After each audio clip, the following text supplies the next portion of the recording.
It's my very great pleasure to welcome you all here this evening for the 2023 Sustainable Business Council's annual council meeting.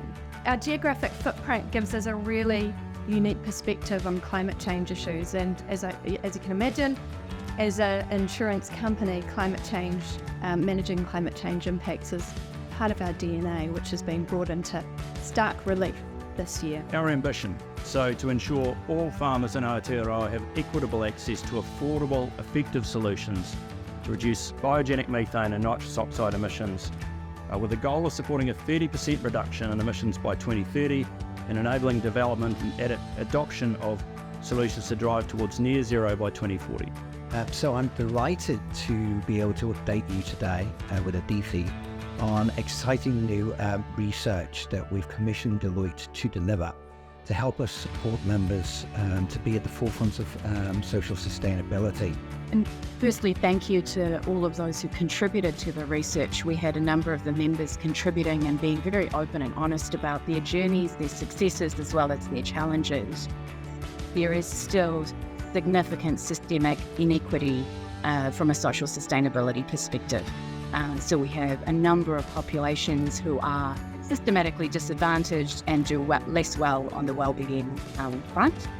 And we have some systemic risks that creates and some increased vulnerability when we think about the types of shocks that are coming up in the future. So when we think about climate change, for example, we know that will spill over into the S.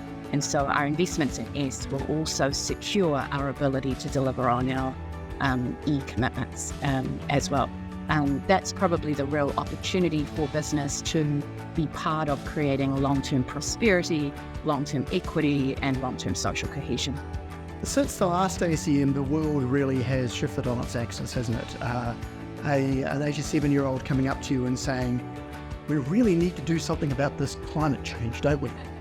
You realise the world has shifted, so when you look at the horror story that we've just seen unfold over the last 2 months, where we've got half of the world literally burning and the other half freezing, you realise that, guess what, the scientists were right. But it also comes through in all of the work that you do as leaders in sustainability, in the companies that you lead out on, the organisations that you lead out on, because when you add all of that up together, it is a massive shift. And I think sometimes as SBC we lose sight of that individual effort and individual leadership, which altogether adds up to a lot. So in my region, we're seeing some growth in the last 12 months. Our membership numbers have grown from 130 to 139. Unsurprisingly, that's resulted in growth across the board, but most significantly, you can see that we now represent 41% of New Zealand's GDP. That's a significant number and plays a really important role in capturing the strength of our collective voice and the collective action we're continuing to take as a network. One of the things I really love about SBC is we ask members and ourselves to walk the talk. And the way in which we measure that is through our biannual member review, where we ask for evidence to see how you're meeting the suite of SBC member commitments. The slide highlights a few of the significant projects that we have coming over the next year, and particularly focusing on the new service offerings from us. The low carbon freight project that Rebecca alluded to earlier, that has successfully concluded its scoping phase, and we'll be launching a report on that in the coming weeks. We're working with MOT and a few other government agencies as well as members to create a partnership to take this forwards into delivery. And we have a couple of other work streams around decarbonising heavy freight, particularly looking at mode shift and decarbonisation, that we'll be progressing with members over the next year. What we do today won't affect us hugely, but think about your kids, your grandkids.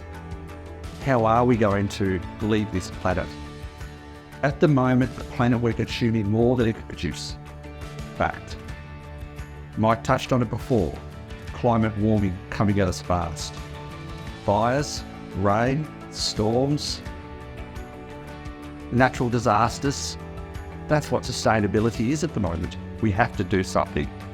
But from my perspective as chair, I'm so proud of everyone and the things we're doing. It'll be great to come back next year and make the world a better place. Thank you.